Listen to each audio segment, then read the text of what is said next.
মারলেন কেন? বলুন কিছু জায়গা নিয়ে কোনো সমস্যা ছিল?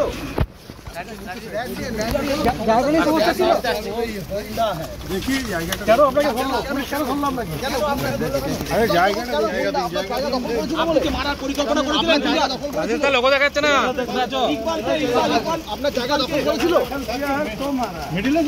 জায়গা দখল করেছিল? কতটা জায়গা কি দখল করেছে? কতটা জায়গা? কতটা জায়গা? 2000 স্কয়ার ফিট। কে দখল করেছিল? কে? হায়দার আলী। হায়দার আলীটা কে? সুশান্ত। আর ইকবাল কে? ইকবাল আপনি সরে যান। আপনার নাম কি ইকবাল? সাথী, हमारा साथी।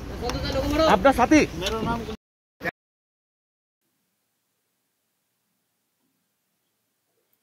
দর্শক শুনলেন যেটা গতকালকে বলেছিলাম, যে ওই যে একেবারে সন্ধ্যাতে 108 নম্বর ওয়ার্ডের কাউন্সিলর সুশান্ত ঘোষকে লক্ষ্য করে গুলি চালানো বা মেরে ফেলার চেষ্টা, সেটার পেছনে কি কি থাকতে পারে? আমি কালকে বলেছিলাম না যে হয় নিজেদের মধ্যে গন্ডগোল কিংবা প্রমোটিং জায়গা জমির সমস্যা। তো আজকে যেটা সামনে এসছে এটা তো পরিষ্কার হয়ে গেছে, জায়গা জমি নিয়ে গন্ডগোল। এই যে যাকে ধরা হয়েছে এর নাম আফরোজ, আরো সব নাম রয়েছে, গুলজার এটাও বলা হচ্ছে। পালিয়ে যাচ্ছিল হাইওয়ে ধরে, বর্ধমানের গলসির কাছ থেকে ধরা হয়েছে। ওর এখন বক্তব্য যে সুশান্ত ঘোষের গুন্ডা বলে বলার চেষ্টা করেছে হায়দার, সুশান্ত ঘোষের ঘনিষ্ঠ হায়দার, ওর বা ওদের জায়গা দখল করে রেখেছে।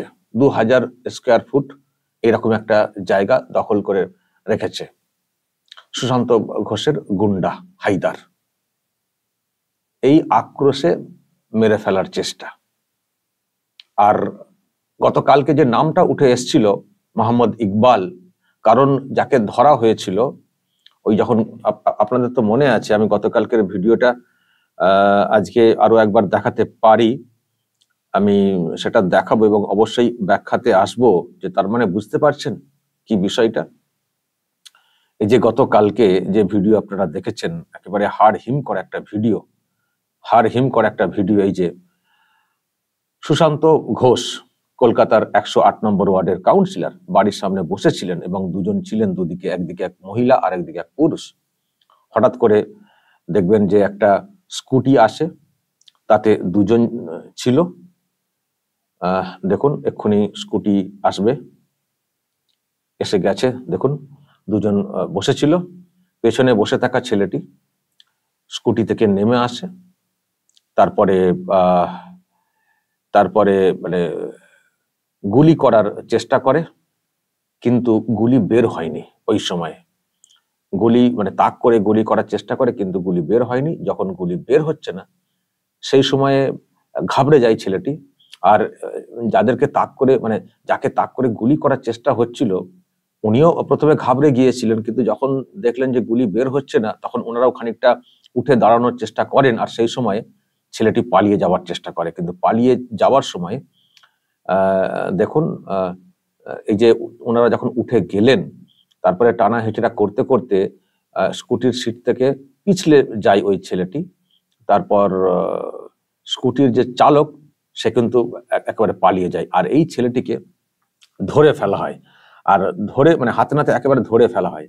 আর ধরে ফেলার পরে ওর বক্তব্য সামনে এসেছিল, আমি সেটাও দর্শক আপনাদেরকে একটু আগে শোনাবো, তারপর অবশ্যই ব্যাখ্যাতে আসবো। দর্শক, যে কথা আমরা গতকাল থেকে বলার চেষ্টা করছি এবং যে সন্দেহটা মানে আমাদের আর কি হচ্ছিল, যে এমনি এমনি না, এর পেছনে এক রহস্য থাকতে পারে। এবং আপনারা কেউ কেউ বলছিলেন, আমি দেখছিলাম গতকালকে, যে এটা একটা সাজানো ঘটনা। আমি কিন্তু সেটাকে মানে ওইভাবে বলিনি, সাজানো ঘটনা না, এরকম ঘটনা ঘটতে পারে, আরো ঘটবে, কারণ পেছনে তো অনেক ব্যাপার আছে নিজেদের মধ্যে। এই যে গন্ডগোল এবং তার পেছনে কি ব্যাপার, বখরা এবং জায়গা জমি, আমি গতকালকে যে কথাটা বলেছিলাম দর্শক শেষের দিকে, আজকে তার কিন্তু ইঙ্গিত একেবারে পরিষ্কার পাচ্ছি। আমি আপনাদেরকে দেখাবো এই যে গুলি চালানোর যে ঘটনা, চেষ্টা করা, গুলি তো বের হয়নি সেই সময়, ভাগ্যক্রমে সেই মানে গুলি যেহেতু বের হয়নি, সুশান্ত ঘোষ বেঁচে গেছেন। কিন্তু ধরা পড়ার পরে ওই ছেলেটি একেবারে নাবালক, 17 বছর বয়স হবে খুব জোর, তো তার বক্তব্য সামনে আসে, তখনই একজনের নাম উঠে এসেছিল, মোহাম্মদ ইকবাল। কি বলেছিল ধরা পড়ার পরে, আমি সেটা দর্শক আপনাদেরকে একবার শোনাই, তারপর আমি ব্যাখ্যাতে আসছি।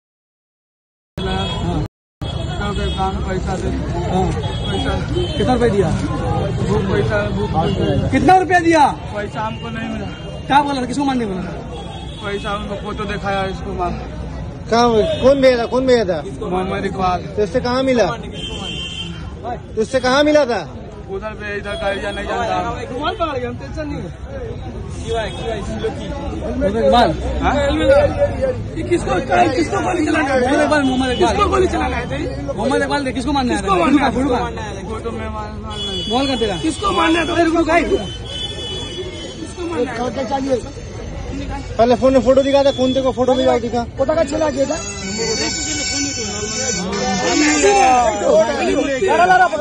उसको पकड़ में रखिए ना। ठीक है थाना में दे देंगे। नंबर बता। ये नंबर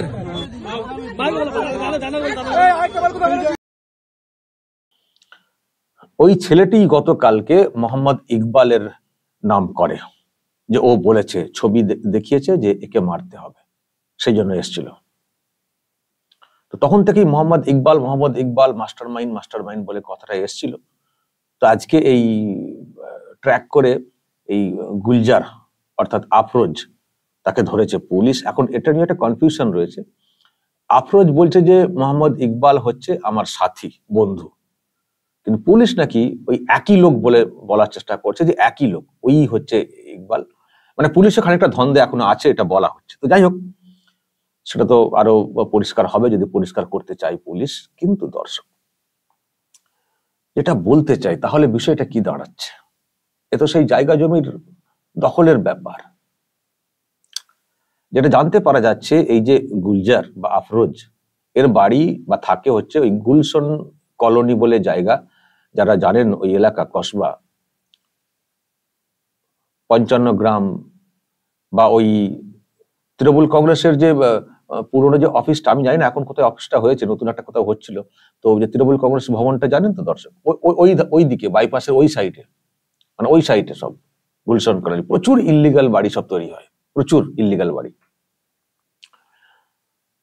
তো ওই এলাকায়, এবং হায়দার ওই এলাকায়, মানে যেটা বলা হচ্ছে যে হায়দার একেবারে ছায়া সঙ্গী সুশান্ত ঘোষের, যাকে তাক করে কাল গুলি চালানো হচ্ছিল। দর্শক আপনারা হয়তো তার ছবি দেখেছেন, এই যে সুশান্ত ঘোষ ছবি। তো এই হায়দার মানে হচ্ছেন এই সুশান্ত ঘোষের খুবই ঘনিষ্ঠ, যাকে আবার গুন্ডা হিসেবে আফরোজ বলার চেষ্টা করছে।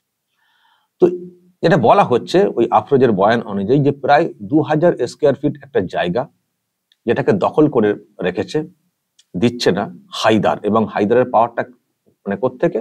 সুশান্ত ঘোষের পাওয়ার থেকে, তার ছায়া সঙ্গে, তার বলে বলিয়ান, আমার জায়গা দিচ্ছে না আপনি কোনো কাজ করতে। সেই জায়গা থেকে আক্রোশ। আর হায়দারের কি বক্তব্য, যেটা সামনে এসছে, তাদের একটা অন্য বক্তব্য এসছে, যে ওইটা জলা জায়গা, ওটাকে মানে বুঝিয়ে ওখানে দখল করার চেষ্টা হচ্ছে, যেটা অন্যায়, সেই অন্যায় কাজকে আমরা বাধা দিয়েছি। হায়দারের বক্তব্য, যেটা আমি অন্যান্য মিডিয়াতে দেখছিলাম। মানে যে মানে আর কি সবাই নিজেকে সৎ বলে জাহির করার চেষ্টা করছেন। আফরোজের বক্তব্য, আমার জায়গা আটকে রাখা হয়েছে, মানে ও নিজে সৎ এটা বলার চেষ্টা। আর এদিকে হায়দারও নিজেকে সৎ বলে জাহির করার চেষ্টা করছেন, যে আমরা আটকেছি, সরকারি যে নিয়ম রয়েছে এই ধরনের কিছু হলে আমরা আটকে, সবাই সৎ, সবাই সত্যি, কথা আছে না, ওই টাইপের। কিন্তু দর্শক ভালো করে খোঁজ নিয়ে দেখবেন, সবের মধ্যে গন্ডগোল। এই যে জলা জায়গা আটকে দেওয়ার চেষ্টা ইত্যাদি যাতে কথা বলা হচ্ছে, একটু খোঁজ নিয়ে দেখবেন তো ওই এলাকাতে কতগুলো ইল্লিগাল কনস্ট্রাকশন হচ্ছে, মানে ইল্লিগাল বাড়ি টাড়ি তৈরি হয়েছে, কনস্ট্রাকশন, একটু খোঁজ নিয়ে দেখবেন। তখন কত অবৈধ কাজকে বাধা দেওয়ার মুরদ, সেটা আপনারা বুঝতে পেরে যাবেন। সব বখরা টাকা পয়সার ব্যাপার।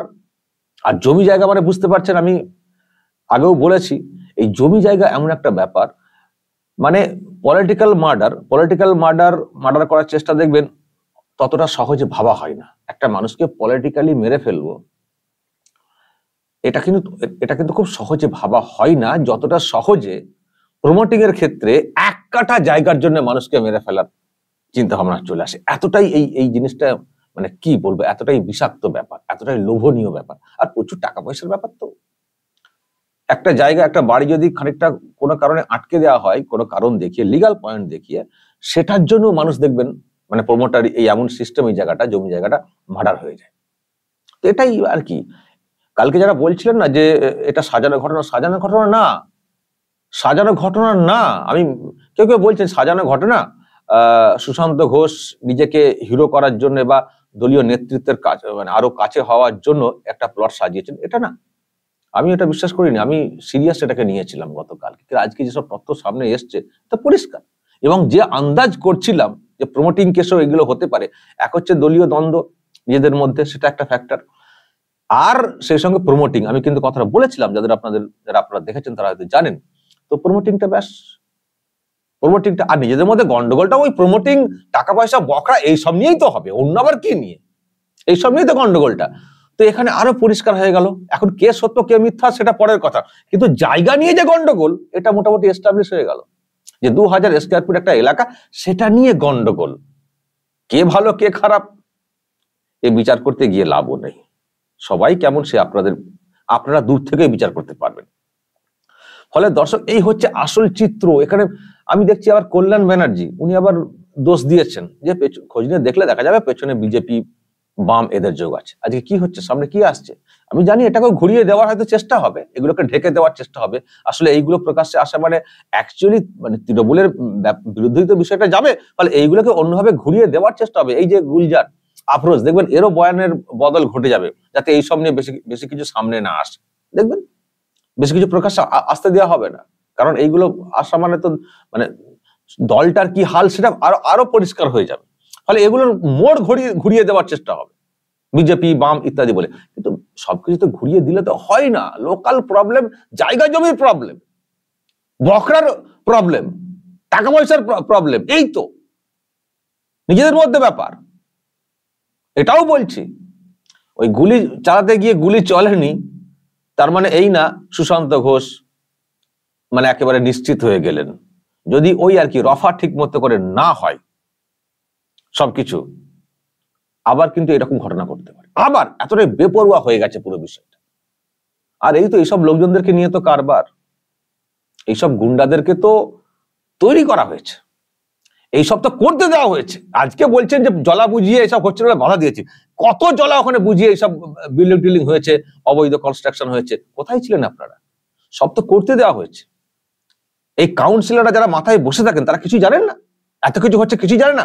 ওখানে যতগুলো ওয়ার্ড রয়েছে 108, 107, এদিকে তপসিয়া এলাকা, তিলজলা এলাকা, লাইন ধরে দেখবেন ইললিগাল কনস্ট্রাকশন, অথচ পুরসভার সামনে রয়েছে।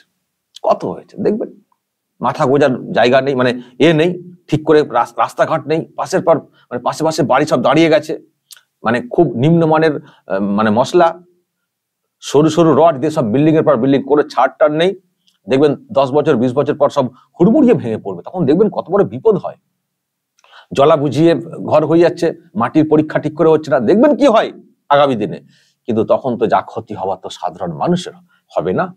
সিস্টেমটা তো এরকম করা হয়েছে। মানুষও কেউ কম দামে জায়গা নিচ্ছেন, ফ্ল্যাট নিচ্ছেন, পরে তারা ভুগবেন বড় একটু কেঁপে গেলে না। আমি তো দেখেছি এই যে খিদিরপুর, রাজাবাজার, ট্যাংরা, তপসিয়া, কসবা, এইসব এলাকা, 55 গ্রাম বলে সব এলাকা নতুন করে তৈরি হয়েছে, দেখবেন এইসব জায়গায় একটু ভূমিকম্প হয় না, একটু কেঁপে যায়, দেখবেন কি হাল হয় ওইসব এলাকায়, কি হাল হয়। এইসব কাউন্সিলররা, এইসব লোকেরা সব ওই পয়সার বিনিময়ে সবকিছুকে অ্যালাউ করে দিচ্ছেন। আর পুলিশও দেখে না, এমন এটাও শুনেছি পুলিশের নাকি হিসেব থাকে পার স্কয়ার ফিট, পুলিশ কত, কাউন্সিলর কত, নেতার কত, পুরো সিস্টেম ছকে বাঁধা থাকে। সেই মতো করে করতে হবে, তবেই বিল্ডিং করতে দেওয়া হবে। এবং ওই মতো করে করলে বিল্ডিং এর প্ল্যান পাস করার কোনো দরকারই নেই। এরকম ব্যাপার আছে, লোকালি সব হয়ে যাবে, কিন্তু কাউন্সিলর লোকজনদেরকে পুলিশকে টাকা পয়সা বুঝিয়ে দিতে হবে। এই তো ব্যাপার, এই তো চলে ওখানে। এখন ওখানে যে ওই বখরার গন্ডগোল বা নিজেকে ভালো রাখার চেষ্টা করছি, বাধা দিচ্ছি, সেই নিয়ে শুরু গন্ডগোল, মানে এই সব নিয়ে গন্ডগোল লেগেই আছে। আর তৃণমূল কংগ্রেসের কাউকে কিন্তু আমরা ভালোভাবে দেখি না, যে না এই লোকটা মনে হচ্ছে ভালো, সত্যি বাধা দিতে গিয়েছিলেন, সেই জন্য শিকার হয়েছেন, এতটা সহজে আমরা কাউকে দেখতে পারি না। দর্শক বলবেন যা বলার কমেন্ট বক্সে, নজর রাখবেন আরামবাগ টিভিতে।